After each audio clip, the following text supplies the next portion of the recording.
पाकिस्तान की मईशत के लिए नई उम्मीद या फिर पुराना चैलेंज। फार्मास्यूटिकल इंडस्ट्री जो अब तक ज्यादातर मकामी मार्केट पर इन्हिसार करती थी, अब बहुत तेजी के साथ आलमी मंडी की तरफ कदम बढ़ा रही है। ब्लूमबर्ग की रिपोर्ट सामने आई है जिसके मुताबिक पाकिस्तान की बड़ी दवासाज कंपनीज खलीजी ममालिक से लेकर यूरोप तक अपनी जगह बनाने के लिए $500 मिलियन से जायद की इन्वेस्टमेंट के साथ अपनी फैक्ट्रीज को अपग्रेड कर रही हैं ताकि आलमी मयार GMP सर्टिफिकेशन और दीगर रेगुलेटरी तकाजों पर पूरा उतरा जा सके।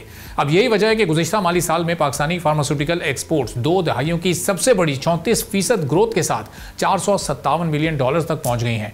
हुकूमती सतह पर भी बड़ा ख्वाब देखा जा रहा है। फार्मा एक्सपोर्ट समिट 2025 में हुकूमत ने अगले 5 साल में $30 अरब का एक्सपोर्ट का एक एम्बिशियस टारगेट दे दिया है और सनत को आलमी मार्केट में $2.5 ट्रिलियन हिस्से में जगह बनाने का चैलेंज भी दिया है। वजीर आजम के स्पेशल असिस्टेंट हारून अख्तर खान और वफाकी वजीर सेहत मुस्तफ़ा कमाल ने यह बड़ा वाज़े कर दिया है कि अब दुनिया के सख्त मयार जैसे WHO स्टैंडर्ड्स और medicine and health regulatory agency के सर्टिफिकेशन लेना अब कोई ऑप्शन नहीं है, बल्कि अब ये ज़रूरत बन चुके हैं।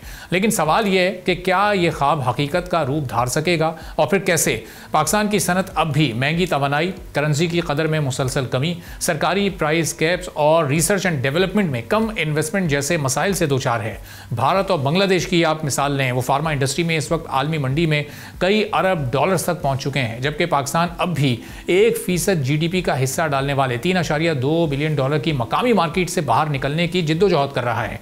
ये मौका है या महज एक और बड़ा वादा है? क्या पाकिस्तान की दवासाज कंपनीज यूरोप और अमेरिका जैसे सख्त रेगुलेटरी माहौल में कामयाबी हासिल कर सकेंगी? क्या हुकूमत सिर्फ आदाब दे रही है या पॉलिसी सपोर्ट, रिसर्च फंडिंग और एक्टिव फार्मास्यूटिकल इंग्रेडिएंट्स की मकामी पैदावार के लिए अमली इक़दाम भी होंगे? और ये इन सबसे बढ़कर कि क्या ये इंडस्ट्री वाकई $5 अरब से फिर $30 अरब तक के हदफ तक बआसानी पहुंच सकती है, या फिर कितने चैलेंजेस इसमें दरपेश होंगे और पर ये मुमकिन होगा भी या नहीं, या फिर जो दीगर एक्सपोर्ट सेक्टर्स हैं उनकी तरह सिर्फ दावों तक ही ये बात महदूद रह जाएगी।